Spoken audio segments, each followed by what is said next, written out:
प्राणियों में पोषण भाग 2।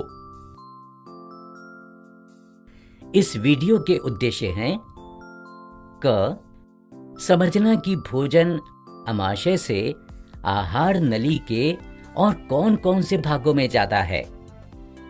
ख समझना कि क्षुद्रांत्र में भोजन का पाचन और अवशोषण कैसे होता है।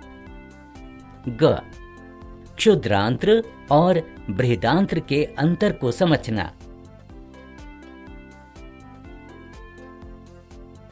नमस्ते दोस्तों, कैसे हैं आप सब। हमने पिछले वीडियो में सोनू और मीना के साथ मनुष्यों में पाचन प्रक्रिया के बारे में समझा था। हमने भोजन के मुंह से आमाशय तक के सफर को भी समझा था।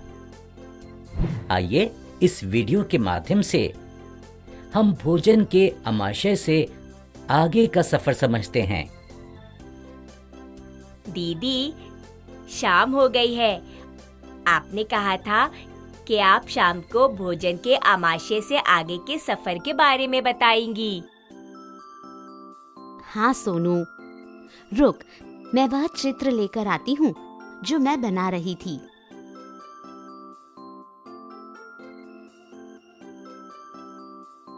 चल, बता कि तुझे क्या याद है।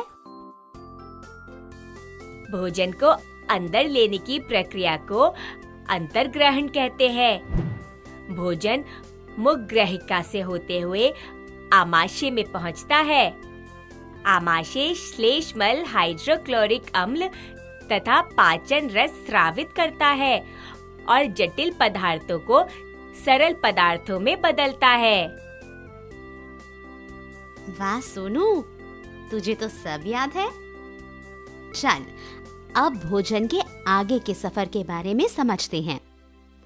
आमाशय से भोजन क्षुद्रांत्र यानी स्मॉल इंटेस्टाइन में पहुंचता है। यह 7.5 मीटर लंबी कुंडलित यानी कि घुमावदार नली है। यह यकृत यानी लिवर और अग्नाशय यानी कि पैंक्रियास से स्राव प्राप्त करती हैं और खुद भी कुछ रस स्रावित करती हैं। 7.5 मीटर, इतनी लंबी। दीदी, मेरा तो पेट इतना छोटा सा है, इसमें इतनी लंबी नली कैसे समाती होगी? दोस्तों, क्या आपको पता था कि क्षुद्रांत्र की लंबाई 7.5 मीटर होती है? हाँ, सोचने वाली बात तो है। यह किसी रस्सी की तरह कुंडलित होती होगी, इसीलिए समा जाती है। पता है सोनू, यकृत जिसे जिगर भी कहते हैं यानी लिवर हमारे शरीर की सबसे बड़ी ग्रंथि यानी ग्लैंड है। यह पित्त रस स्रावित करती है। पित्त रस वसा यानी कि फैट्स के पाचन के लिए महत्वपूर्ण है। क्या यकृत क्षुद्रांत्र के पास होता है? यह उदर एब्डोमेन के ऊपरी भाग में दाहिनी तरफ होता है। यहाँ देखो। और अग्नाशय यानी कि पैंक्रियास पीले रंग का होता है। यह अग्नाशयिक रस स्रावित करता है जो कि कार्बोहाइड्रेट और प्रोटीन को पचाने में मदद करता है। और अग्न्याशय कहाँ होता है? अग्नाशय आमाशय के ठीक नीचे होता है। देख यहाँ। अब बचा हुआ भोजन क्षुद्रांत्र के निचले हिस्से में पहुंचता है। यहाँ आंत्र रस यानी डाइजेस्टिव जूसेस पाचन क्रिया को पूर्ण कर देता है। यह देख, मैंने इस सूची में लिखा है कि कौन से पदार्थ किस में परिवर्तित होते हैं। कार्बोहाइड्रेट ग्लूकोज, वसा, वसा अम्ल या फैटी एसिड, प्रोटीन, एमिनो अम्ल या एमिनो एसिड। ये पाचन क्रिया तो किसी कारखाने से कम नहीं है। कितना कुछ होता है भोजन के साथ। और मैं समझता था कि भोजन मुंह से लेकर पेट में जाता है और पाचन क्रिया समाप्त हो जाती है। क्या आप लोग भी सोनू की तरह सोचते थे दोस्तों? सोनू, अभी तो भोजन शरीर के 2 और भागों से गुजरेगा, तभी पाचन क्रिया समाप्त होगी। पता है सोनू, क्षुद्रांत्र में भोजन का पाचन और अवशोषण यानी एब्जॉर्प्शन दोनों होते हैं। अवशोषण वो कैसे होता है? पोषक तत्व क्षुद्रांत्र की अंदरूनी दीवार द्वारा अवशोषित किए जाते हैं। क्षुद्रांत्र में बहुत सारी रक्त वाहिकाएं यानी ब्लड वेसल्स होती हैं। क्षुद्रांत्र की अंदरूनी दीवार पर उंगली जैसी हजारों संरचनाएं होती हैं। चल, मेरी विज्ञान की पुस्तक में इसका चित्र देखते हैं। इन्हें दीर्घरोम या रसांकुर या विली कहते हैं। ये रसांकुर उंगली जैसी क्यों होती है?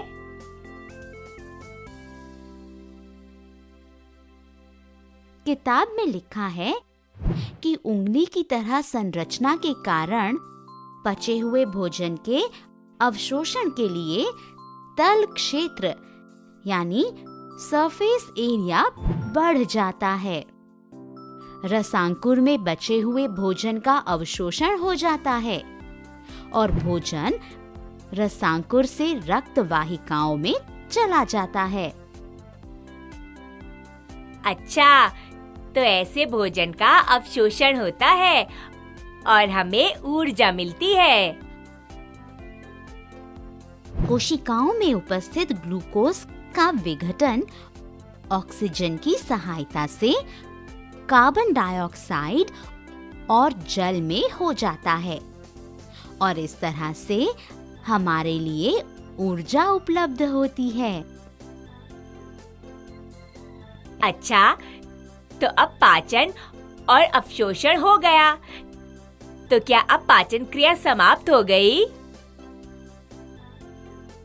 नहीं सोनू, अब अपचित और अनवशोषित भोजन बृहदांत्र यानी कि लार्ज इंटेस्टाइन में जाता है। बृहदांत्र क्षुद्रांत्र की अपेक्षा चौड़ी और छोटी होती है। इसकी लंबाई लगभग 1.5 मीटर होती है। क्या 1.5 मीटर? और क्षुद्रांत्र तो 7.5 मीटर लंबी होती है। तो फिर अंग्रेजी में इसे लार्ज इंटेस्टाइन क्यों कहते हैं? क्योंकि इसका व्यास यानी कि डायमीटर क्षुद्रांत्र से ज्यादा होता है, लगभग 2 गुना ज्यादा। अच्छा, अब समझा मैं।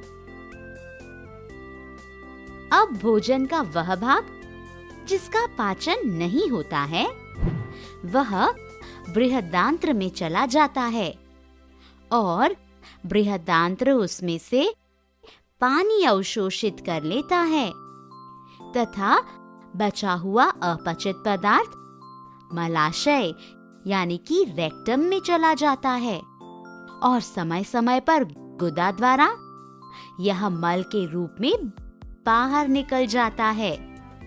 इसे निष्कासन यानी एक्सक्रीशन कहते हैं। कितना लंबा सफर तय करता है भोजन। मैं तो बहुत हैरान हूँ दीदी। अब जब भी मैं कुछ खाऊंगा तो याद रखूंगा कि भोजन शरीर के अलग अलग भागों से गुजरता है और हमें ऊर्जा देता है। हाँ सोनू, सही कह रहे हो। और तुम्हें समझाते समझाते मेरी परीक्षा की तैयारी भी हो गई। अब आप कल अच्छे से परीक्षा दे पाएंगी। और अब मैं भी परीक्षा के लिए तैयार हूँ। दीदी, मनुष्यों में पोषण की प्रक्रिया तो आपने मुझे समझा दी, पर अन्य प्राणियों जैसे गाय आदि में पाचन कैसे होता होगा? बड़ा अच्छा सवाल है सोनू। मैं कल अपनी टीचर जी से इसके बारे में पूछूंगी। तो दोस्तों, आशा करता हूं कि आपने भोजन के आमाशय से बृहदांत्र तक के सफर के बारे में समझ लिया होगा। है ना कितना लंबा सफर पाचन का। चलिए अब अगले वीडियो में सोनू के सवाल के जवाब के बारे में जानेंगे। जल्द मिलेंगे।